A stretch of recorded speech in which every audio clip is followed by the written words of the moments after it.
Here's the good news. The Arizona Cardinals can't hurt you this week. No game. That's right. They're on bye. But what can the Redbirds do to fix all of their issues between now and in 2 weeks from yesterday on Monday Night Football, Johnny? Yeah. People said we're a little too negative. You know what? I understand. Let's slap a coat on this bad boy of paint and let's talk about what this team can do from the positive police to get it together. PHNX Cardinals starts now.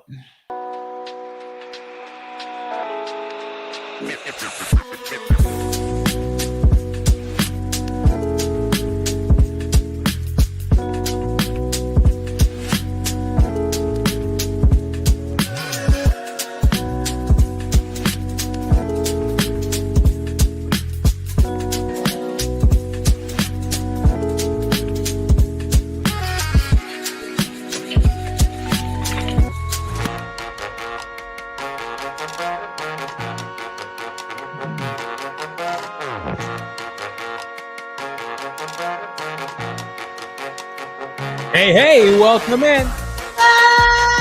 From Studio K, presented by our friends at Circle K.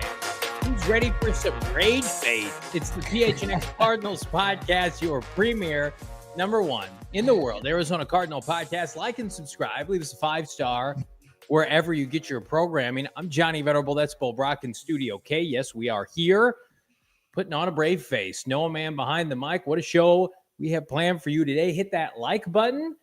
Mr. Brack didn't have to go out to the facility today. Clean break. How we living? That's right. Yeah, the team is officially on bye week. There was no availability, no Q&A between Drew Petzing, Jeff Rogers, and Nick Rawlis. No, we don't have to sift through the answers that we received from the coordinators.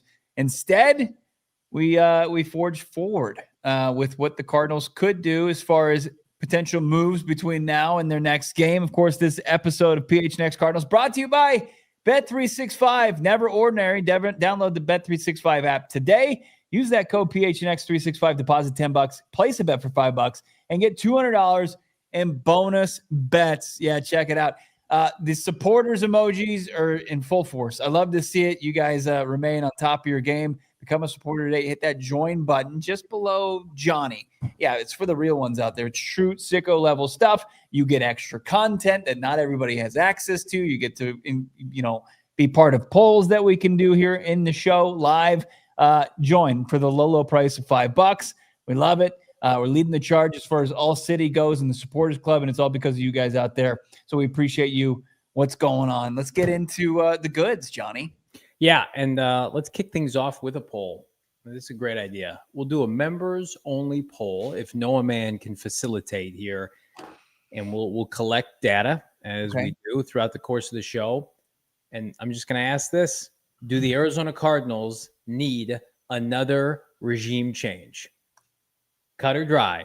Ossenfort, Gannon, are they in? Yeah.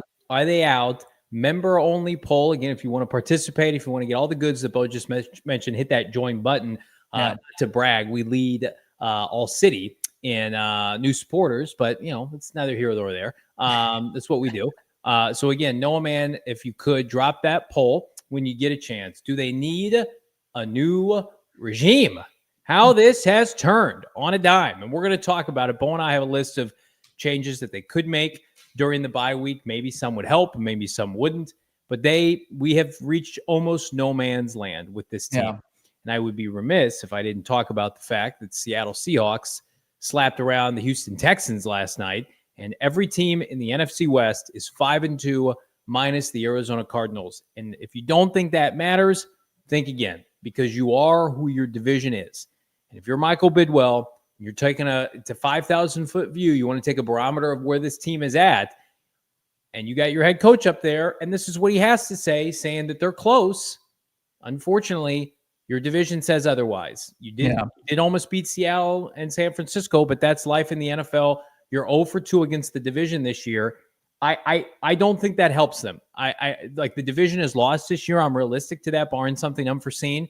But like a bigger picture of like this division will humble you quick. And the Cardinals just don't have the infrastructure right now to even compete. No, they don't. And like you see there's a stark difference between how Seattle, the Rams, even the 49ers, who are severely undermanned, how they find a way to win football games, even when they don't perform well. Offensively, Seahawks had 4 turnovers. 4. Sam Darnold nearly lost me a fantasy football game as I had to spot start him because my quarterback was out. So, like, 4 turnovers, and they handily just bludgeon the Texans. That game wasn't close from the very jump. So, like, there's that, and you've got this continued, like, ask and want and need for accountability. And it's like today, like, we continue to look to the New York Giants. We never look to the New York Giants. You should never have to look to the New York Giants as your North Star as far as what you should do as an organization. But their place kicker and their collapse in the fourth quarter on Sunday missed 2 extra points. They weren't blocked. He missed them. Guess what happened to his ass today? He's gone. He's gone. And there hasn't been any sort of like accountability that we know, like, is at least with public knowledge, that the Cardinals have done anything with all these like mistakes that have piled up through this 5-game losing skid. Like, and that's why we're going to get into today what the Cardinals could do to send a message, to rattle the cage, to maybe get things back on track, maybe kickstart some things. But it's like there just hasn't, like, what has happened, like, outside of Kyler Murray hurting his foot, not being able to play, and Jacoby Brissett finding life in this offense? What has, like, really been happened that's come down like a hammer to this organization? I understand, or I try to rationalize, like, why they wouldn't make a change in some way, shape, or form. And Gannon sits up there every week and he's like, we're evaluating everything. You know, he's not going to tell you that they're benching Jonah Williams, but, like, they're not sticking to, I would assume, the original plan. You would have to tweak some things, and he wasn't committed to staying the same. But I also feel like, as crazy as this sounds, Bo, like, I do believe that they believe that they're close. And if they think to themselves, like, oh, we have to make dramatic changes just for shock value, like, that's not going to get – they're not losing, as Gannon put it, getting the brakes beaten off of them. They're not losing 56 or 58 to nothing like the Wisenhunt once upon a time. Like, so I think with the margin so close in these games that they can almost have a built-in excuse to not change anything, which is disappointing, because you look at, like, the first, what was it, 5 games of the season, the offense was atrocious, and I think we were pretty steadfast in the opinion, like, Drew Petzing needed to be fired. And then Kyler exits the equation and Jacoby Brissett enters it. And now it's like suddenly like, okay, Drew Petzing's safe, right? But should it work like that? Like, I do think, like, this team right now, the sense of urgency, if they're not getting it from the coaches on game day, then they need to get it Monday through Saturday, because it feels like right now, and I don't see their practices, I don't know how they operate, like, everybody's super chill right now. It's like, hey, what's up? We've lost 5 in a row. Everybody, you know, Bilal Nichols doesn't practice all offseason, making good money. He's grandfathered in to have a roster spot, I guess. Hey, guess what? Jonah Williams looked terrible, and he let the team down last year. And this year it's not going well. I guess Kelvin Beacham's not good enough to play, or we don't want to play him. Like, there's some optics on this team right now where it's just like, man, if you're a player on this team, especially a young, you know, influential player, or a player that's impressionable, I should say, and you're like, is this just allowed? We're just poor performances like this? I guess so. And that's where, like, you know, I tweeted this out, like, the leadership of, like, Kazir White, who's gone now, James Conner being injured. Maybe that's making more of a difference. But then, like, I don't know. I also feel like that's Paris, you got Calais, right? I mean, it seems like you had the infrastructure in place, even if you did lose some key guys, and those are some very key guys. And you would assume that Budda Baker, who's a 6th or 7th time captain, like, there should be enough juice from a leadership standpoint to keep everybody focused and you know, to right this ship. But yet the plays aren't being made. The players that are being deployed seem the same. The coaches that are the main coordinators remain the main coordinators. Like, there hasn't been anything outside of your head coach taking a 6-figure fine to try to, you know, make that story go away for the most part. Like, Right. and that didn't even work that well. I mean, it worked, I think, for the most part. I think now, like, the team has moved on. The losing continues. But as far as like true accountability, like, and we'll see like Monday night, like, do they just say, well, it can't get worse than how Jonah Williams has played. So let's let Beach get in there at right tackle and see how he does against not a very good pass rush unless they acquire Max Crosby between now and then. But like it shouldn't strike fear into you. It'd be a good kind of just opportunity to put in a new right tackle. It's just, or like, could Cody Simon really be that far off from what we're seeing from a thinking about that before the show? It's like, what's the point here? What are we waiting for with that? Right.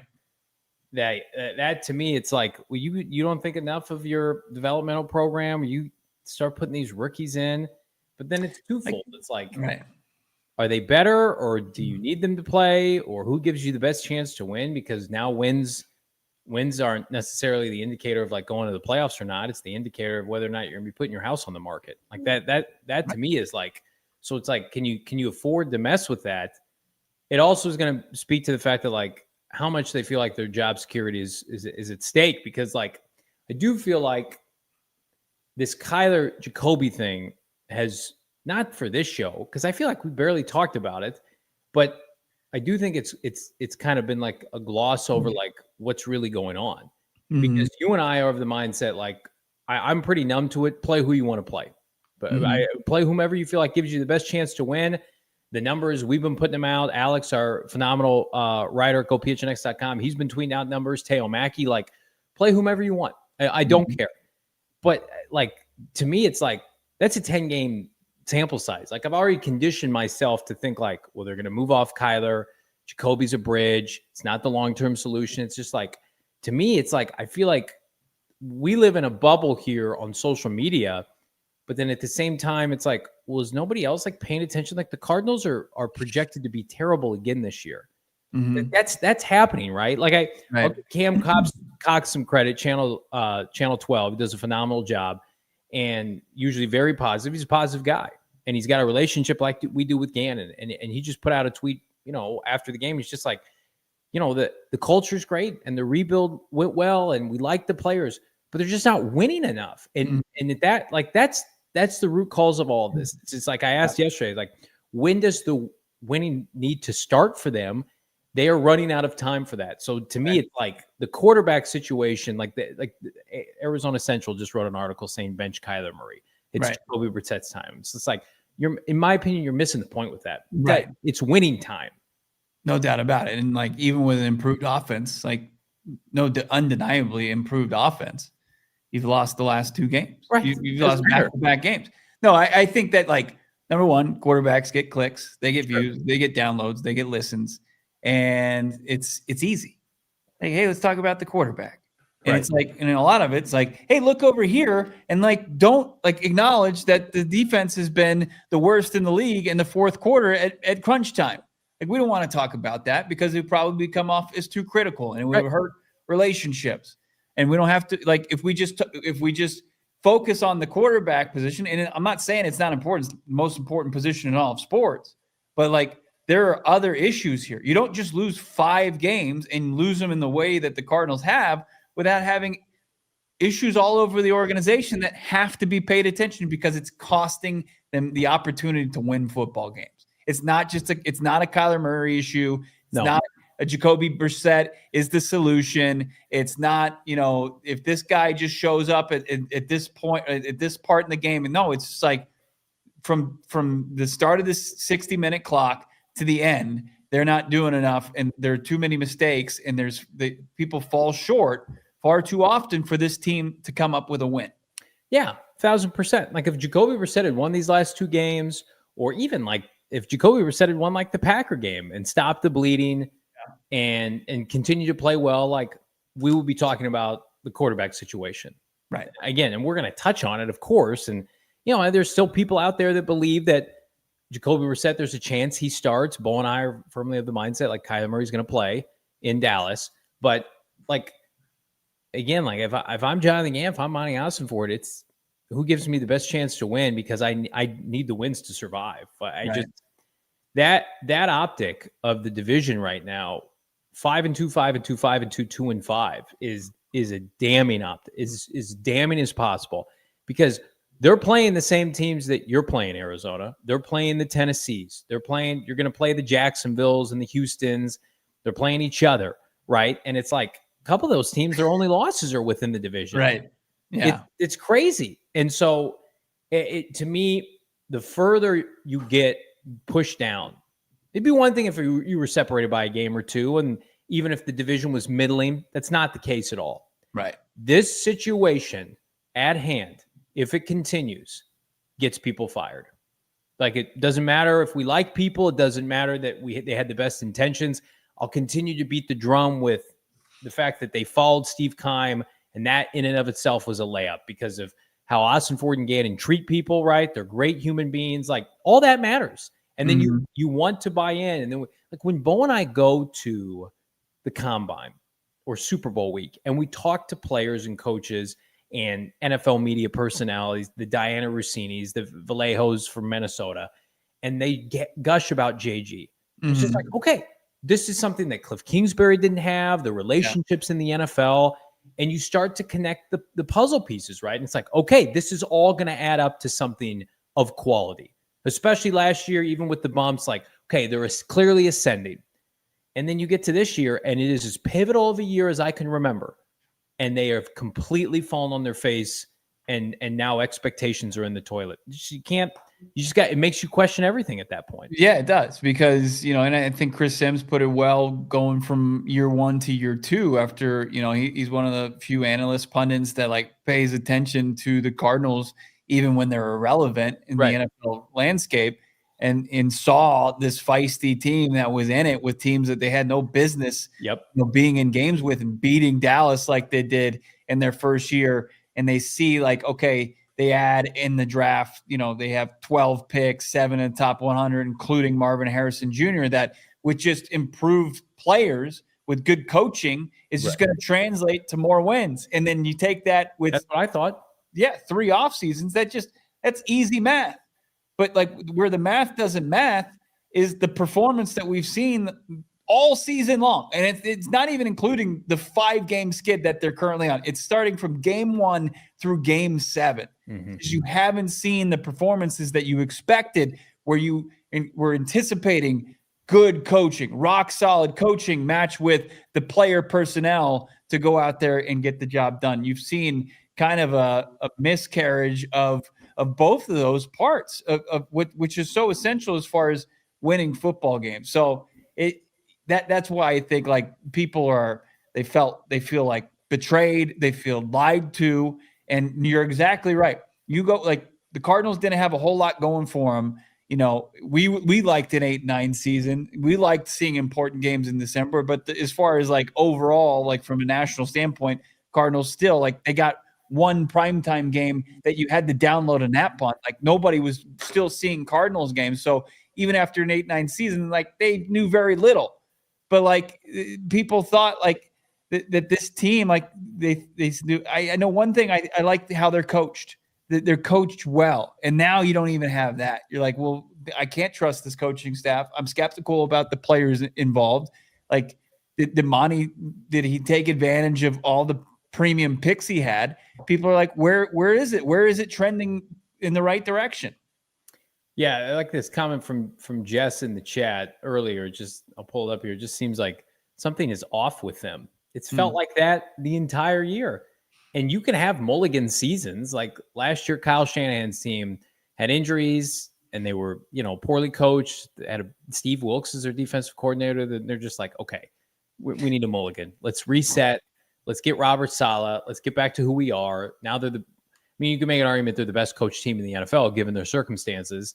The Cardinals, like, you don't get a mulligan when you have no collateral built. I was going back and looking at, Shanahan's first couple of years, and then it was like 2 years under 500 Super Bowl, and then they had some injuries, and then back to the Super Bowl. I mean, it's just like, even like Brian Daboll, like, we think like that guy's a joke. They're never going to win.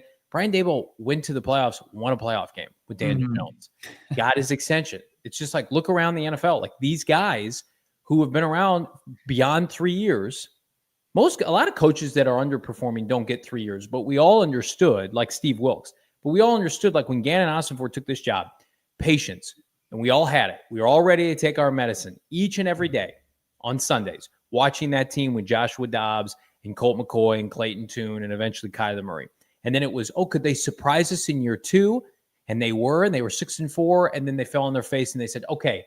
We said, okay, they were maybe a little bit too ahead of schedule. They need one more offseason. They need the continuity, right? Yeah. You cannot ask, if you're this regime, for any more patience from this fan base, especially when you figure that, and this is a point I made yesterday, there's not one like magic cure-all for this team. They're going to go into the offseason pending something unforeseen with a question mark at the most important position in sports, at quarterback, in the toughest division in the NFL. And you want to sit, and they're going to sit up there if they remain employed and say, give us a chance. We like where we're at. We believe in the guys. We're going to make improvement. It's like, guys, you don't even know who your quarterback is. Right. Other teams in your division are trying to win Super Bowls, and you guys can't even get that right. And you butchered your offensive staff in the offseason. I mean, and you've regressed. Right. That if I'm Michael Bidwell, those are things that you have to be prepared for. And that's why, if you ask me today, they're safe. And if you ask me a month from now, if it continues, they are not safe. Yeah. Because go ahead. No, but it goes into like all the Kool-Aid we were guzzling this offseason, and we were leading the charge, right? Yeah. Just stumping for this Cardinals organization and saying how great they're going to be this season. This schedule says that they can win this many games out of the gate, and they're going to get these performances, and Kyler's going to do this, and this, Marv's going to take the jump, and the defense with improved personnel is going to do all of that. You've got all that, but along those lines is like we talked about, like if this offense doesn't take a step forward and Kyler doesn't take a step forward, that the pressure was going to be immense this following offseason. Like the pressure to then have to do to pivot from potentially your play caller and your quarterback and do those are wholesale changes as you get on any side of the football, and then have the pressure of it's year 4, should have won in year 3, but now that you really have to win in year 4, it becomes almost like operating this offseason, and that guy's like, I got to figure this out or I'm done. Well, how do they do that? Right. Well, I mean, there's a couple examples, right? There's a couple examples. Like there's Indianapolis. Sure. They did their due diligence. Everybody crushed them, including us. They're having this. Somebody tweeted this at me. I totally agree. The Colts are having the season the Cardinals were supposed to have. No doubt about it. No doubt about it. Stole your season from you. And now you're bastards. You changed spots with them. Keep in mind, they were 9-8, 8-9, and now they're 6-1. Right. Like it wasn't 4-13, 8-9. Like Steichen had talent. He's a good coach. They had talent. They needed a Seattle did it. Seattle did it. And they 10 wins. And they said, like you said, not good enough. Get out of here, Grubb. Get in here, Kubiak. We're going to couple you with Sam Darnold. And even Sam Darnold turning the ball over twice, they in 4 times total, they beat the brakes off the Texans. Not even competitive. They're as it stands right now, like 3 teams from the NFC West are going to make the playoffs this year. Yeah, it's not you. Not you by a long It's the meme. It's the menacing dragons and the silly dragon and the dopey dragon. That's There's all 3 over of them this morning. Huh? It's all over Twitter. Bleacher Report. People are tweeting that out. It's just like, I can't believe we're here. What changes could the Arizona Cardinals make? Bo and I have a list of things that we think could make an impact for this team, some of which I think they're going to seriously consider. Major changes plus trending up, trending down. Hit that like button. 400 live. We appreciate everybody. It's PHNX. Man, a palate cleanser for your boys today is being able to sit back and enjoy a nice meal from my friends at Circle K via the Meal Deal Matrix right now. Listen, the Cardinals, they have robbed me of my joy on Sunday, but Monday through Saturday, I am living large with my friends at Circle K, the $3, $4, and $5 meal deal. Hot dog, tornado, Frito-Lay's chips, Polar Pop, $3 out the door. That's fantastic. Then it's a Circle K breakfast Sammy, a hash brown, and any 16-ounce Bang C4 or Ghost or medium coffee, $4. And then the entree of all entrees, the $5 meal deal, 2 slices is up. Any 20-ounce soda or Polar Pop, just $5. Join the Inner Circle for free by downloading the Circle K app today. Again, terms and conditions apply at participating locations. Visit CircleK.combo for more details. Dinner at Circle K sounds elite. Soda's making a trip to Rally House. We gave out 5 Rally House gift cards at our tailgate at Chicken and Pickle on Sunday. Hopefully those, if they hadn't found out, know what it's all about now. Rally House is the best, the premier shop with the most outrageous selection of local Arizona team gear, from Cardinals to Suns to D-backs to Sun Devils, U of A, GCU. They got everything for every Valley sports fan. You can find shop locations in Tempe, Mesa, and Glendale. They got the Valley cornered. 3 different locations. From jerseys, of course, they got them. The most hats you can find, better than the team shop. Drinkware, signage, coolers, socks. They even have sunscreen. I don't even know what that means, but they've got it at Rally House. My son got like a Cardinals monster truck. I'm like, hey, go find what you want. Of course, he's just obsessed with trucks, finds a Cardinals monster truck as his favorite toy. Wouldn't have found it otherwise. Rally House has something for every fan.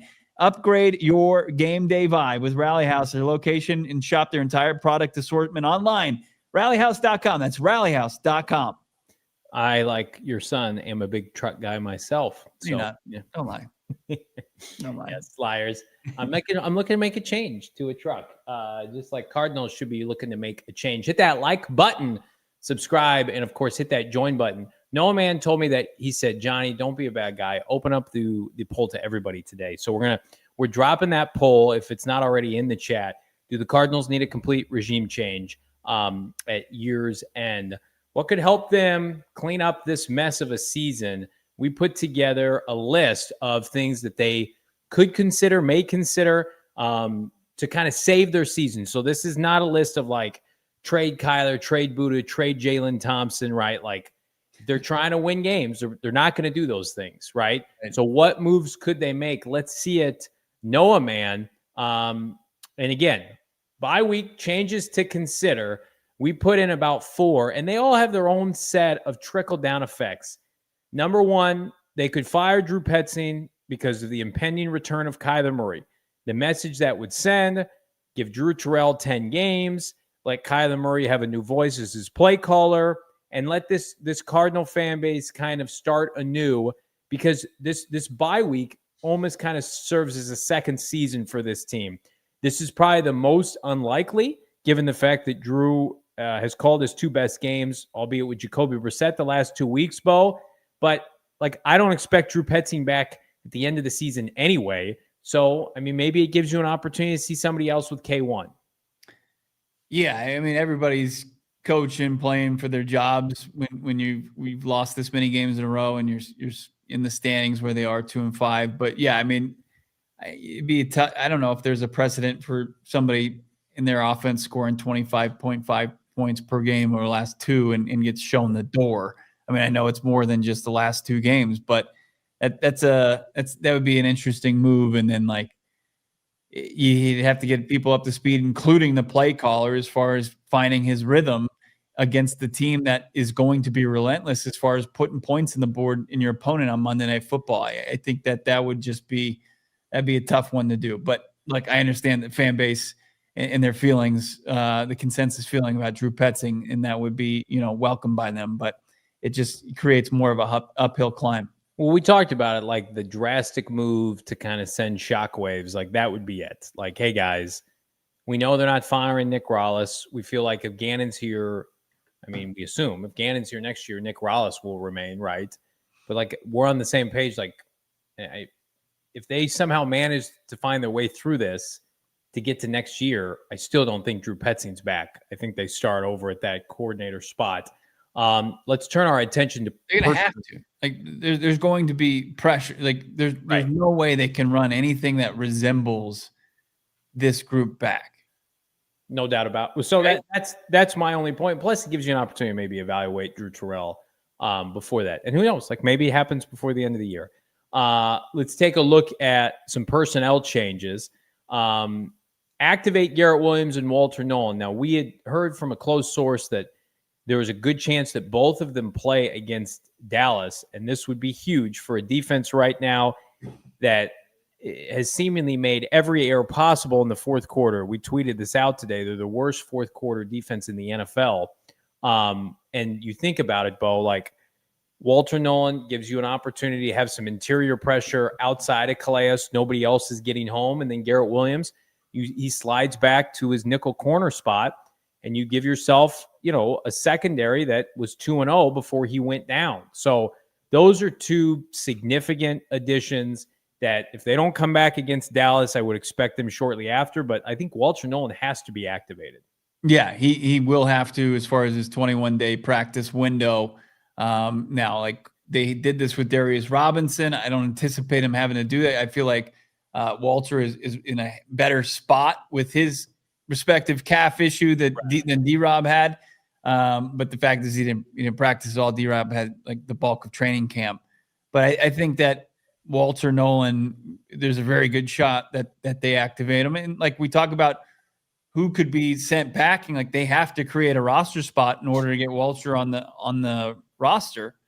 And looking at that defensive line group, like you're going to keep PJ Mustipher, you're going to keep, Bilal Nichols. I think it's an easy answer now. You would have never guessed it, but I think that's an easy answer. It's on our list. We'll jump ahead. Cut Bilal Nichols. Right. Yeah. But look, before we get too far, like Garrett Williams would stabilize a shaky defensive secondary that struggled pretty mightily the last two games. Now, they faced some pretty good passing attacks, including, the Colts like we talked about. But I think Garrett Williams being back in the slot, they've struggled with slot receivers. They struggled with tight ends. Like Garrett Williams could help, stabilize that a little bit, getting back to his normal spot. Well, the Cardinals, pass defense against receivers has been okay. It's their coverage unit against tight ends and running backs has been terrible. Right. And I think that's where I want to jump ahead.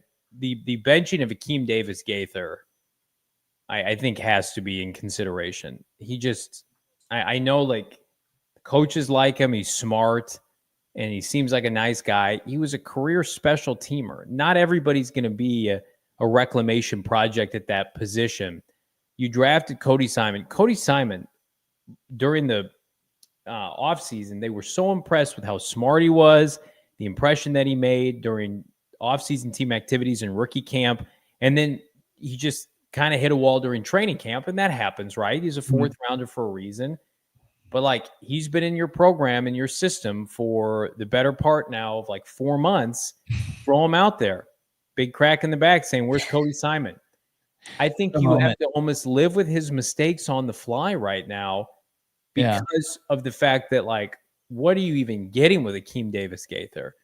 He's being targeted. He's too slow to hang with, premier tight ends and H-backs and underneath players. Long enough to take down ball carriers. No. He's always, he hasn't had a clean sheet as far as missed tackles. It feels like all season long.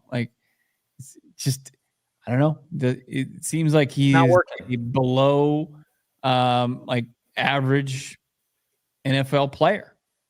Can you develop you can develop Denzel Burke, a 5th round pick, and feel comfortable with him getting snaps at outside corner more so than you feel comfortable developing a 4th round pick at off ball linebacker. I mean, I know, and it's he's not even Cody Simon wouldn't even have to have the burden of wearing the green dot. He'd just go out there and play.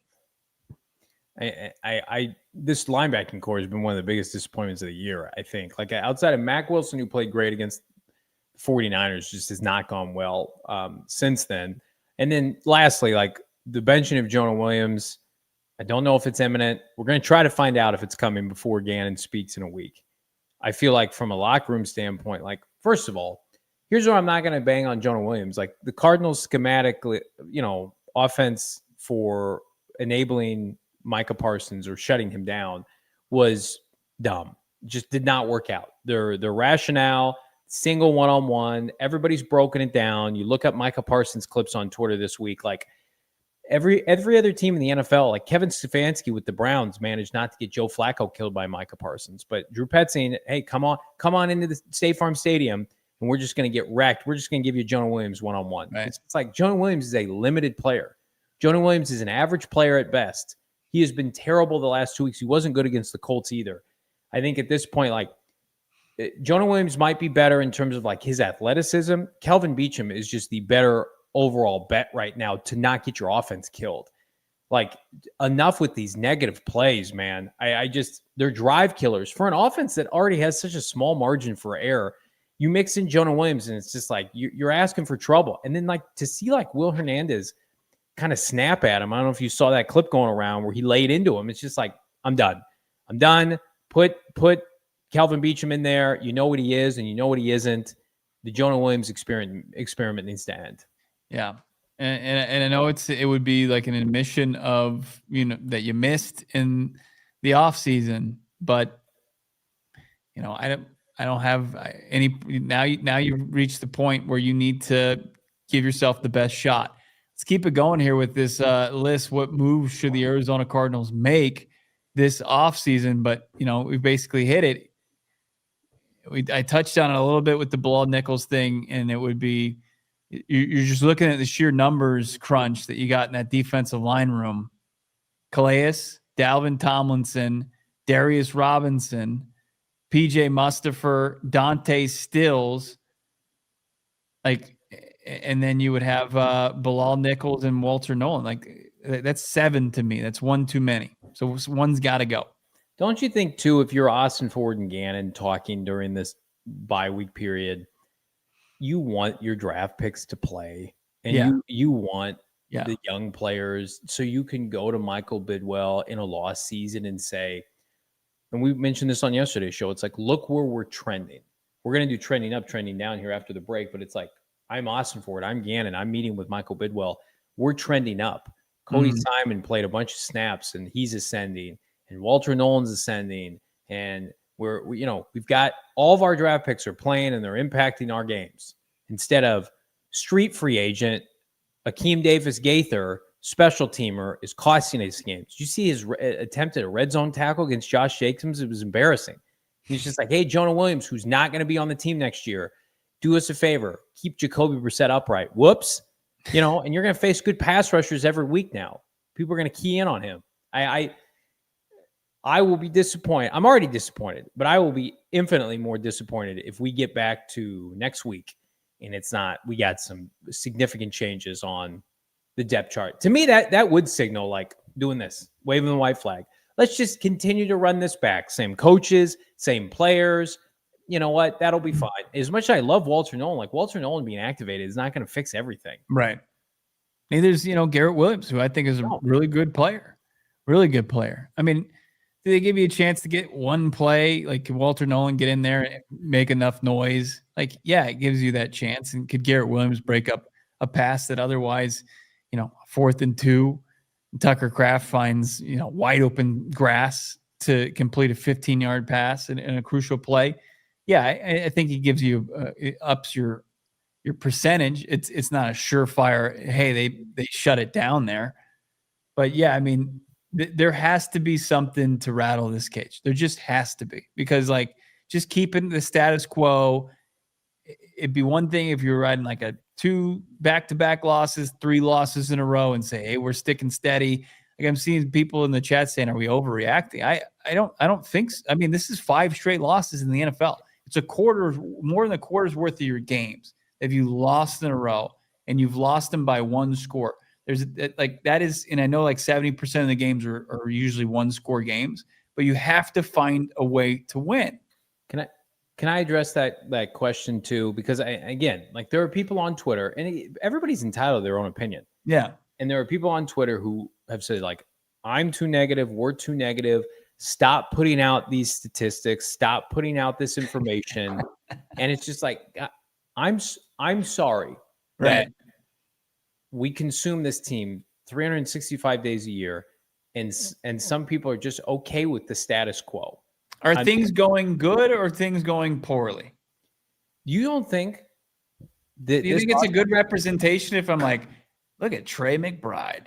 Trey McBride's so good. I can only come up with so many Trey McBride. That's the team account, because they should do that. That's what the team account's doing. Right. Team account? No. Right. Cover this team. We're objective. We're fans of this team, but we got to give you an idea of how things are going. If I'm going to sit there like 280 characters of sunshine and BS, then I'm not doing my job and telling you what's happening. I mean, listen, this team, we are like a walking billboard for this team this offseason. Yeah. We're at events. We're doing excerpts with the players. We're spinning everything as a positive because we bought in. Because we, like Bo said earlier, they had momentum. Vegas thought they were a playoff team. There are times to be positive. I mean, we've been called fanboys. Yeah. And it's just like the team has lost 5 straight games in a season in which they had to win. And people are like, guys, you're just too negative. Let me just make I can't believe that people are saying that. This is not, they're not the Baltimore Ravens who, like, John Harbaugh gets a mulligan this year. If you're a Raven fan, you're not allowed to critique what's happening. You just keep your mouth shut.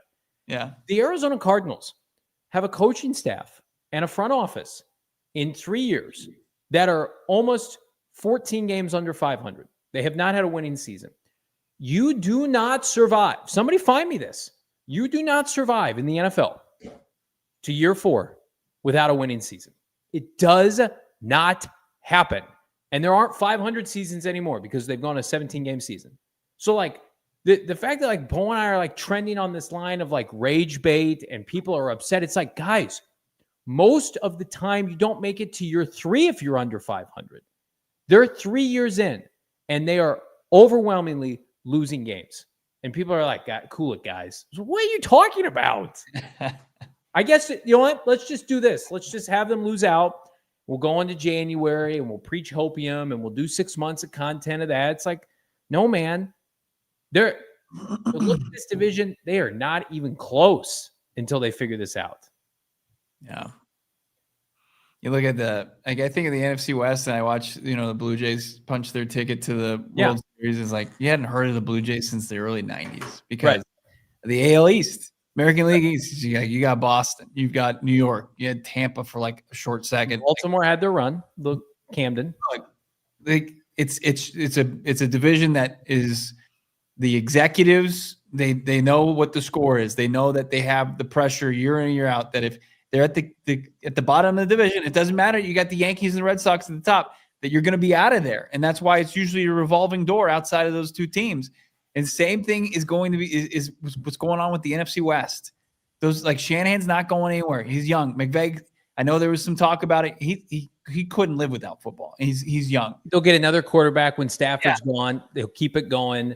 McDonald is an ace now. It's like, and you and I think the majority of this fan base were okay with giving them time as long as we saw the trajectory moving forward. And I have been committed to the notion that they should be able to draft their own quarterback at some point. If you were like under 500 by a game this year or around 500 and the wheels fell off, like, as long as you were winning the amount of games you were losing, like, the optics would be okay. You are one of the worst teams in the NFL. You have a top 10 draft pick right now. You have lost 5 games. Your coach is in the news for an incident with a player.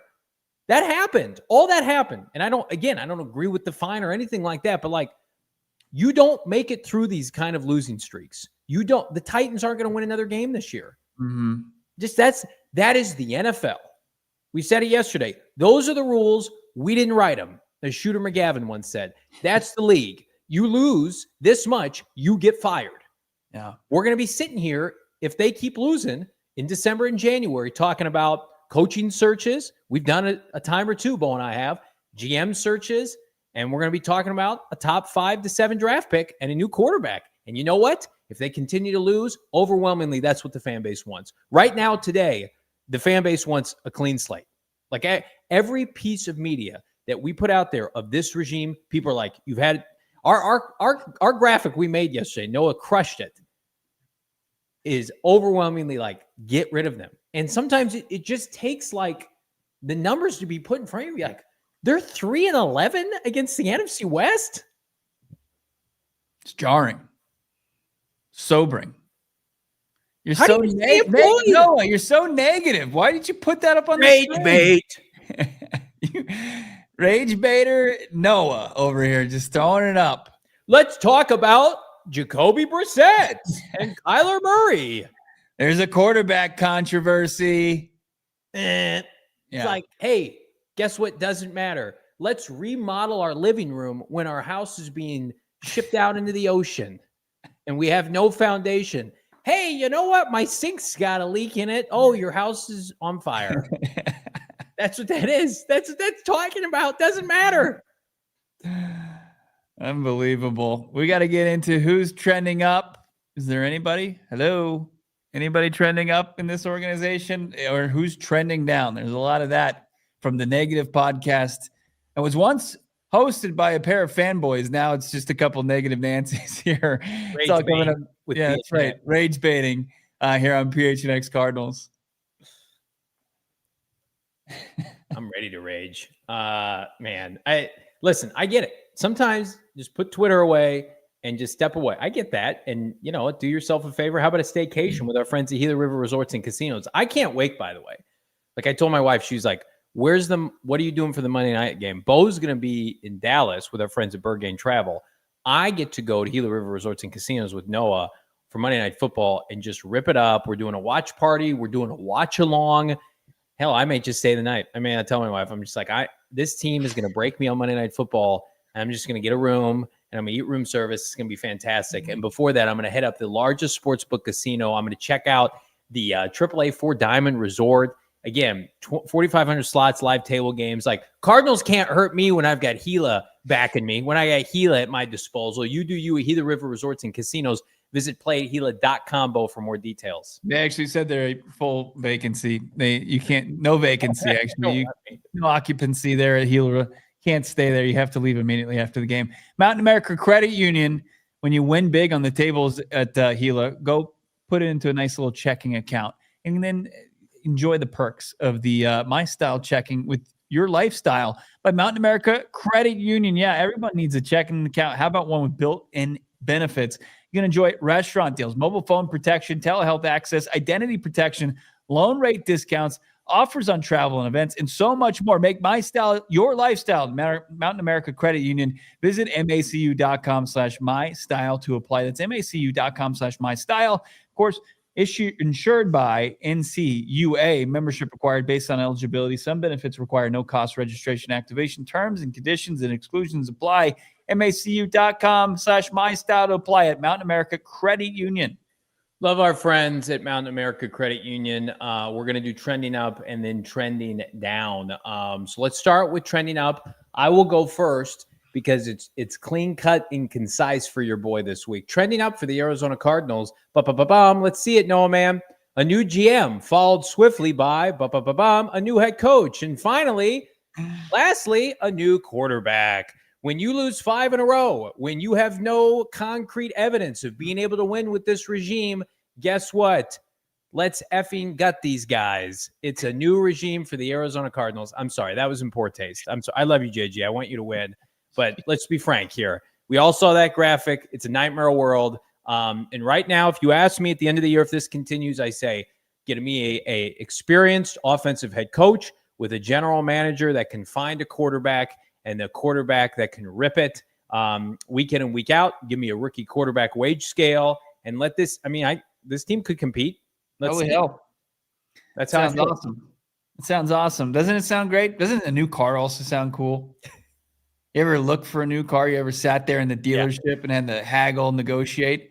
Sucks. It's one of the worst things ever, isn't it? And it's like, I got to talk to my manager, and you're sitting there waiting forever. They come back, they didn't change anything, and somehow it got higher. It's all the same.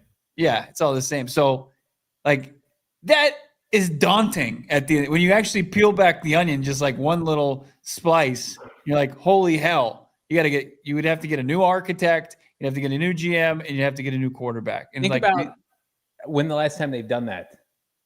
All 3 in an off season. It has been.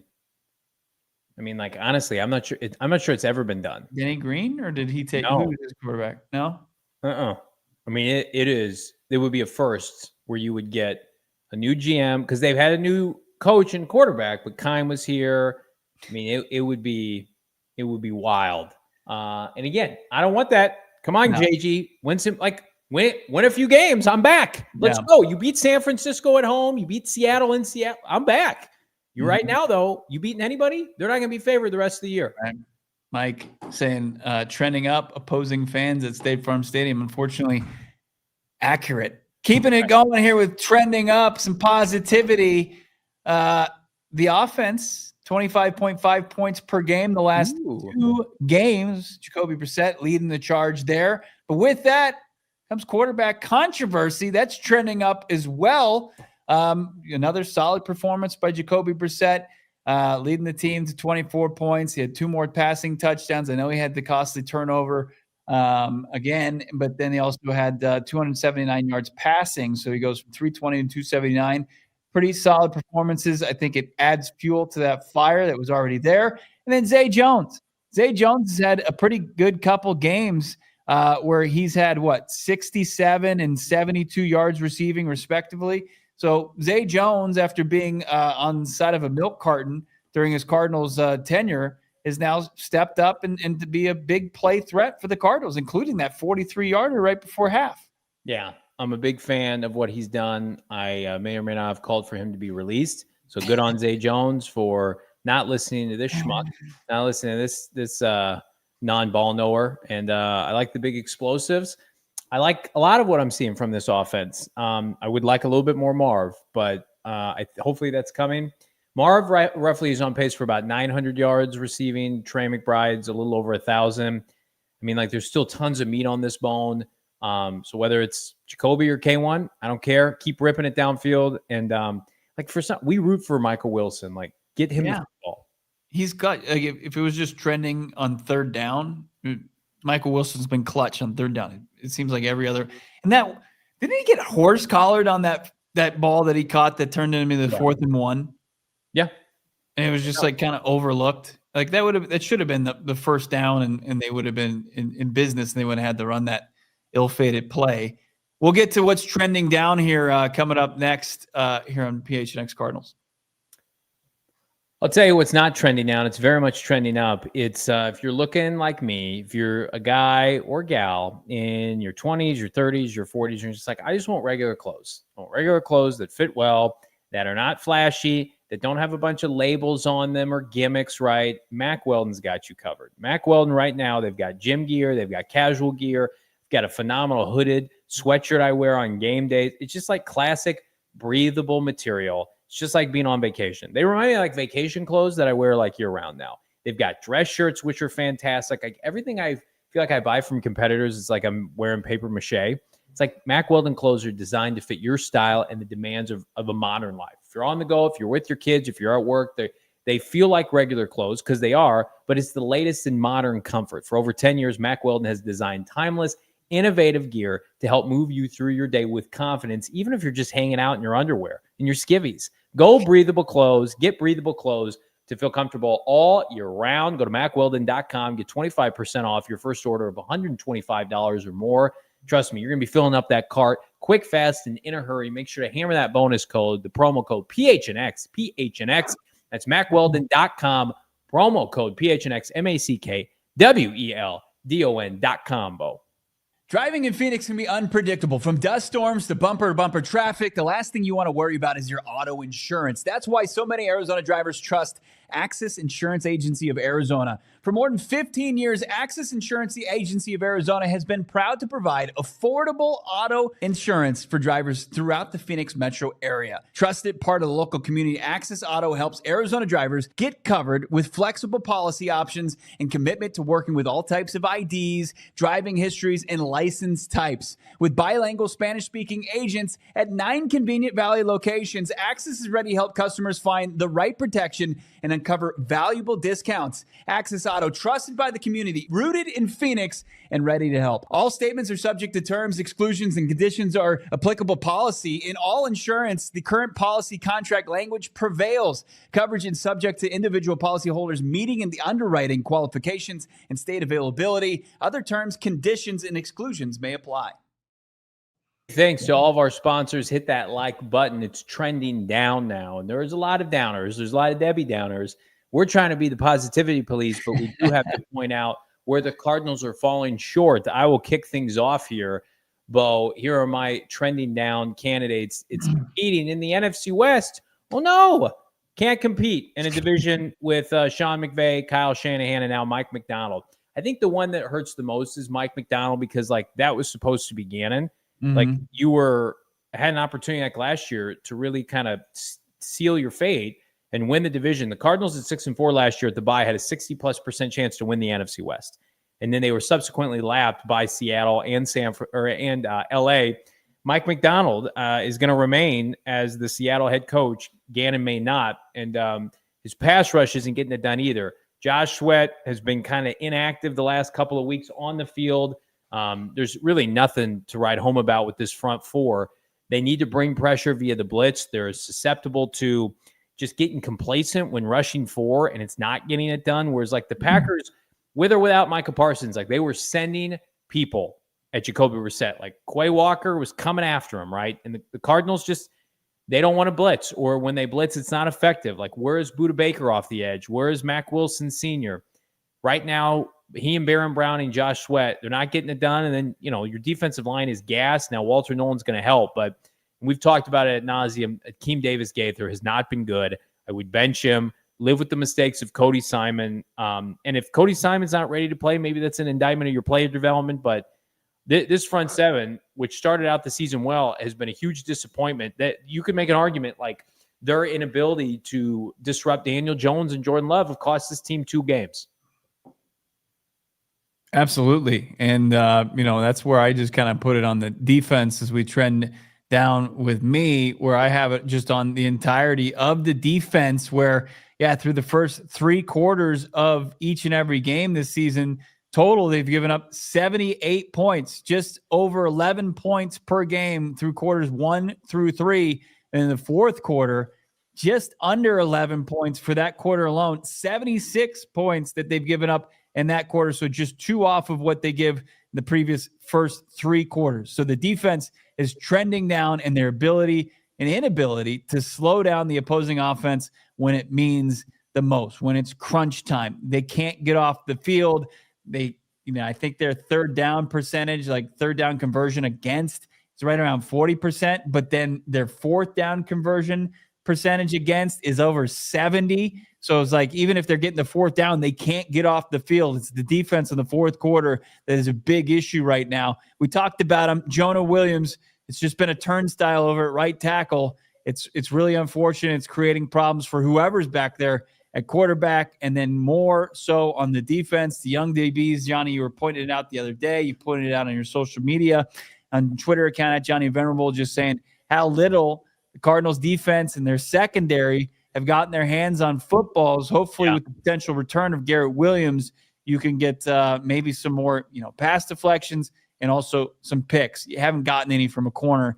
Got a couple from Rabbit Taylor Demerson. You got a couple from Mack Wilson. But other than that, you're not getting your hands on many footballs. No, it's disappointing. Brian Baldinger came on our show in the preseason and said, like, this defense got to get like 25 to 30 takeaways this year. They had 17 last year. They're on pace for less this year. I mean, they don't even seem close. They're not getting their hands on footballs. They're not having strip sacks. I mean, they look very much like a passive defense. Their defense and their approach mirrors the collapses in the fourth quarter, which is disappointing. I'll tell you what's not disappointing as we go into overtime is the amount of love in the chat via super chats, is we're going to read them off. And then I also want to let everybody know, vote in our poll. We've got over almost 300 votes in the poll so far, and the results are interesting. We're going to get to those here in just a little bit. First, though, let's kick things off. Lamar Washington, a very generous $10. Thank you so much, Lamar. Can we all take a moment to acknowledge the Panthers, who the Cardiac Cardinals were supposed to be better than? I mean, like, they're doing a nice job winning games that they're not supposed to. They beat Dallas. And I would argue, we saw that Carolina team. Cardinals have much more talent than Carolina does. And I would argue, like, they've gotten better quarterback play than either Bryce Young or Jacoby Brissett. Or they've looked better with Kyler or Jacoby compared to Bryce Young. And they're still winning games. Like, the NFL is a coaching league, and coaching, unfortunately, for the Arizona Cardinals are dictating these games in the fourth quarter. And Dave Canales is doing a nice job. He's going to get to keep his job. They beat the Falcons, crushed the Falcons. Yeah. They benched Michael Penix in that game, right? Right. Dolphins, one of the worst teams in football, and they had a great game plan against Dallas. They won that game, and then they squeaked by the Jets. So, that helps. I mean, the Cardinals didn't look very good against bad teams. They lost to the Titans. So, good on them for winning the games that they should win and take, getting a good dub against Dallas. Right. I really like that. So, I'll give them their flowers. Bryce Young's going to be out how long? Couple weeks. So, it could be a short-lived success story. Danny Dalton is capable, but they got the Bills up next, and then the Packers. Oops. Yeah. They're probably toast. Well, they get the Saints after that. Buwanaki back in the super chats with a $5 Canadian. Why does this staff triple down on things that don't work? Jonah at tackle, wrong offense for Kyler, prevent defense in the fourth.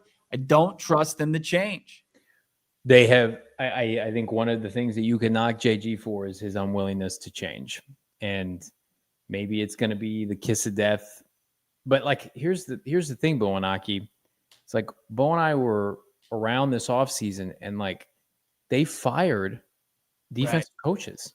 Right. And that caught you and I off guard. We knew the old defensive line coach, nice guy, actually watched the show. And we thought, well, the personnel's not great, but we feel like they're doing the best what they had. They fired him. Yeah. They fired their pass rush specialist. And we thought, okay, shit, Gannon's pretty cutthroat. But then when it comes to his guys, or when it comes to things that are blatantly obvious to the rest of us, it almost feels like he has to double down and be a protector. I'm a protector for Drew Petzing. And it turns people off. He doesn't want to give into the mob mentality. And that's commendable if you're winning. Right. I love that we talked to one of the former coaches and he admitted watching the show. And he's like, I didn't love all your takes talking to Johnny. You were very outspoken about the pass rush, no doubt about it. He never said it was a coaching problem. Right, exactly. It was a personnel problem. And he agreed with that. And that was interesting. There's a complete facelift, but they decided to go with the coaches as well. And, not only did they change the players, a lot of the players, they changed the coaches. Desert Culture, $2, Desert Vulture, sorry. Bidwell moves on Joe Brady or John Grizzard for head coach. Joe Brady, and so Grizzard's the OC down in Tampa. Brady's found some success. Is he still in Buffalo with the Bills? Yeah. He was fired from Carolina. Yeah, he needed a reset. Mm-hmm. If Gannon is fired in January, I would not interview one person. Yeah, I can't say that. I would make sure to interview experienced head coaches first that need a reprieve. I saw enough good things from Robert Saleh and Brian Flores and Mike McCarthy and Doug Peterson to interview all four of those guys. And I just don't know if you can take a chance on another first-time head coach. But again, Gannon has 10 games to figure this out. They could. Sure. But I mean, you and I would not be doing our job if we didn't acknowledge you and I could be 6 weeks away from jumping into a coaching search. Pretty nuts. Yeah. We get past Thanksgiving and we're going to know. Mm-hmm. But Wanaki's back, $5. Honestly, why is Gannon afraid to make changes when McDonald moved off his QB OC after 10-win season and Bulls finds good OC after good OC, from Canales to Liam Cohen to now Grizzard? Buwanaki, I think part of it is the expectations in Seattle with Schneider and his ownership group. You have to perform. They have different expectations. And we've known this. The Cardinals slow played this rebuild. They thought their coaching and their culture, and I thought this, could always stabilize everything where you're never going to have one of these kind of seasons. I compared Gannon many times to Vrabel coming into this season of they may never win a Super Bowl. They're never going to bottom out. You're going to be able to get enough from Gannon and his staff, and that has not been the case. Whereas Seattle has a different mindset. Seattle is, we want to get back to competing for Super Bowls. We were held back by our offense. McDonald felt the pressure to change.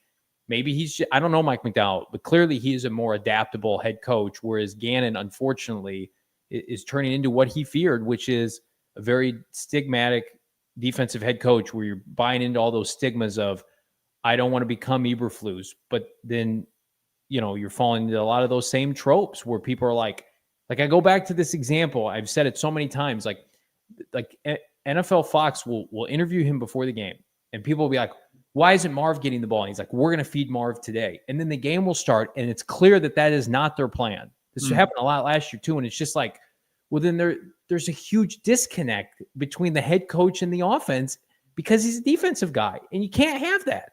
Mm-hmm. No doubt about it. Desert Vultures back for $2. Another innovative OC, Kerry Jones. Is that from the CFL? Yeah, maybe. I'd be, be raiding Sean McVay's staff. I'd be raiding Shanahan's staff. And like, I don't care what kind of offense you want to run as long as it's effective. I'm at that. Like so I was pro that running the ball here. It was effective. It worked. Yeah. Never took it to the next level. Mac Daddy 714. Good to see you, Mac Daddy. $4.99. My only issue is what GM can you persuade McCarthy to come here? What QB are you both in love with? I think. I mean, you'd have to sell somebody on I think you'd be pretty. The Cardinals roster is not bare. You've got renovations. You still get to live in North Phoenix and Scottsdale, Paradise Valley, and Bo. You get to tell. I think it'd be appealing that you would get to tell an offensive guy that you get to pick your quarterback, maybe, depending on how the draft would fall.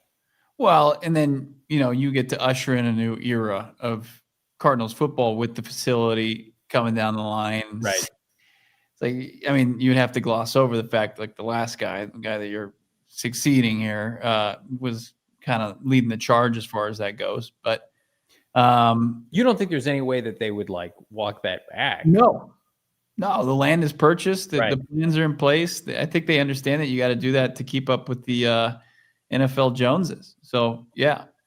The quarterback. Did you want to answer the quarterback question? Got anybody? I got to tell you, I'm not in love with any quarterback right now as far as the draft goes. I mean, I know there's the Dante Moore conversation. There's the Fernando Mendoza. There's the usual suspects but nobody has blown me away as far as, hey, that's going to be the next good pro quarterback. You could talk me into Mendoza, Moore, Sellers, Ty Simpson, and then a wild card is Sam Levitt. You could talk me into any of those guys.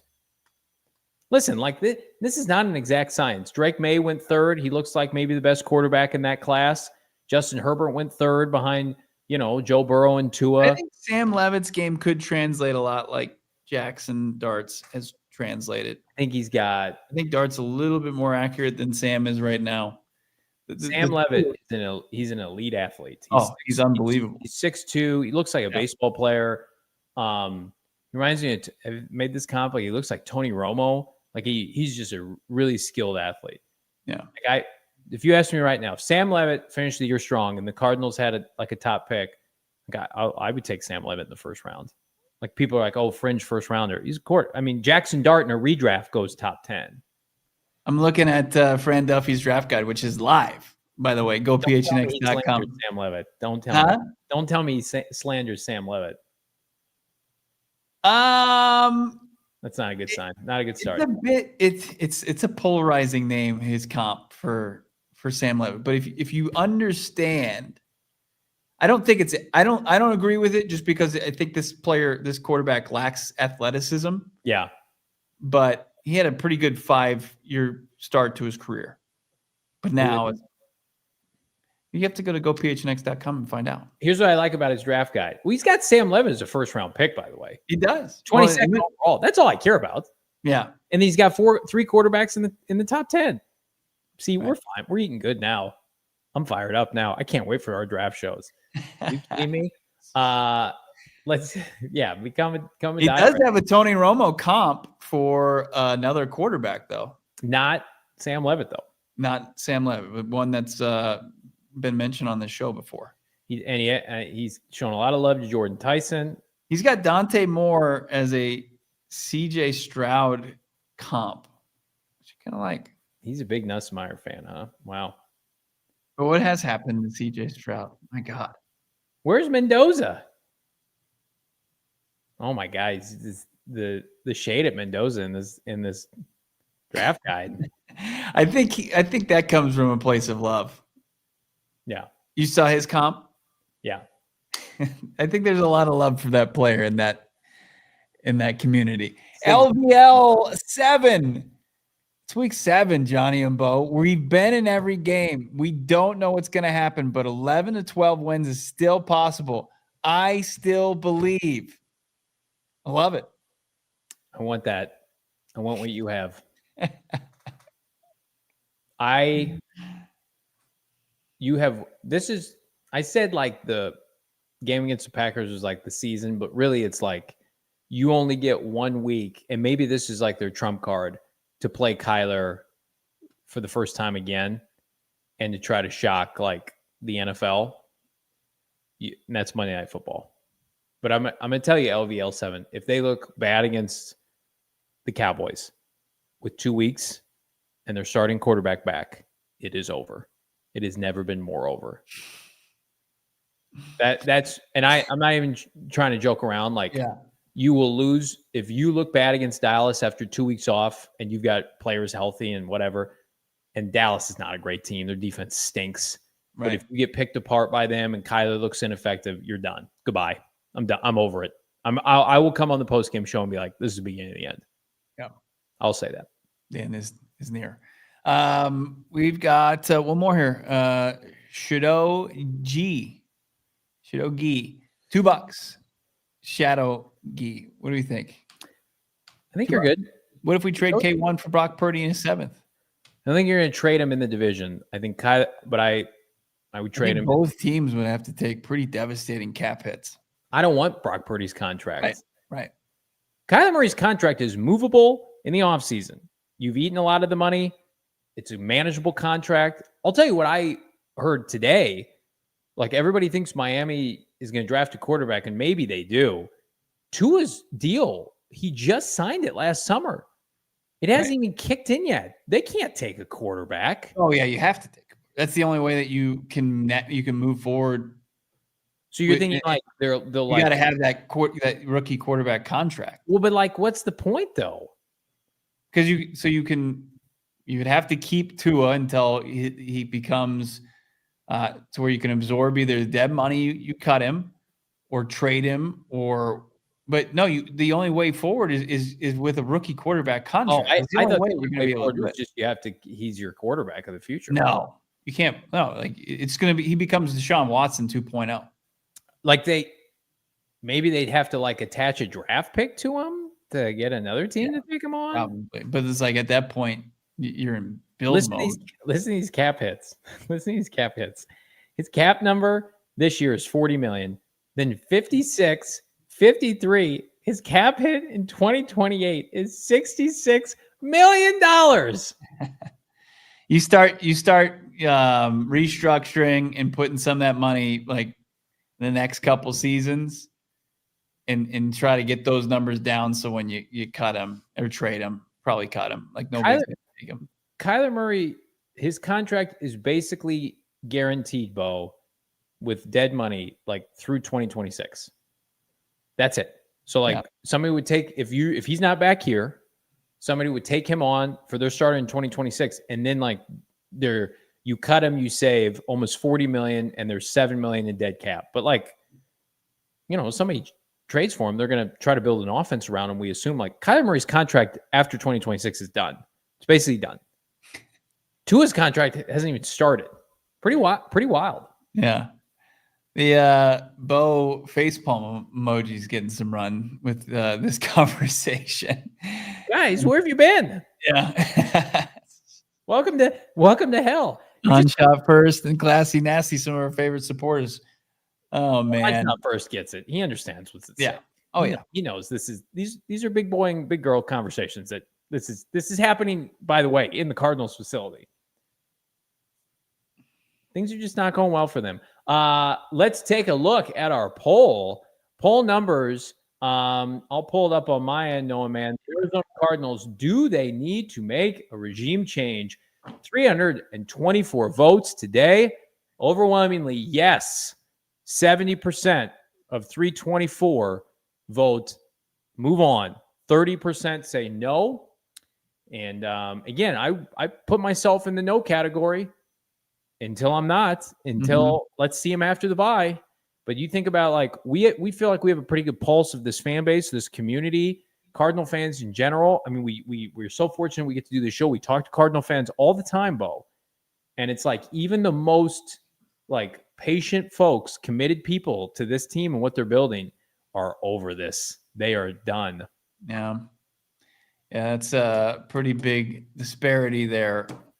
Kind of surprising that many votes, but I'm looking at the likes. I mean, you click yes or no, and then you didn't hit like. Maybe we'd appreciate it if you hit that like. It does wonders for us during a quiet bye week.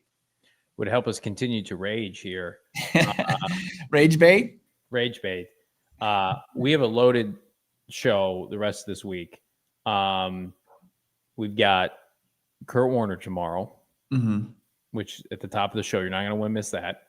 Later this week, we've got Fran. We're going to chat with Fran Duffy on the quarterbacks. And Fran covered Jonathan Gannon in Philadelphia. Yeah. And he knows JG and going to give us his opinion on the landscape. We're also going to talk to our guy, Adam Hogue, about covering a team like this last year for Chicago and when it became apparent that Eberflus was done. Because I think there was skepticism with Eberflus that didn't exist with JG entering last year. And we're hoping to chat with Mike Garafolo as well. So we've got a lot of irons in the fire. We're going to try to get you a lot of different perspectives. And Baldy, too. And Baldy. Yeah. We're going to get you a lot of different perspectives on where this team sits. We're going to get it from every angle here during the bye week. So you guys are going to know what some of the best people in the NFL think of what's happening with this team, besides a couple rage baiters here. Yeah, you're going to get some expert analysis, and it starts tomorrow, 4:30, right from the jump. The Hall of Famer, guy that's played the quarterback position at the highest level, wearing a Cardinals uniform. Kurt Warner joins us. Don't want to miss out on that. Don't miss out on all the negativity out there on our social channels at PHNX_Cardinals, at Johnny Venerable, at Bo Brack. For Noah Man and Johnny, I'm Bo. Talk to you tomorrow at 4:30 with Kurt. We all silly like the mayor.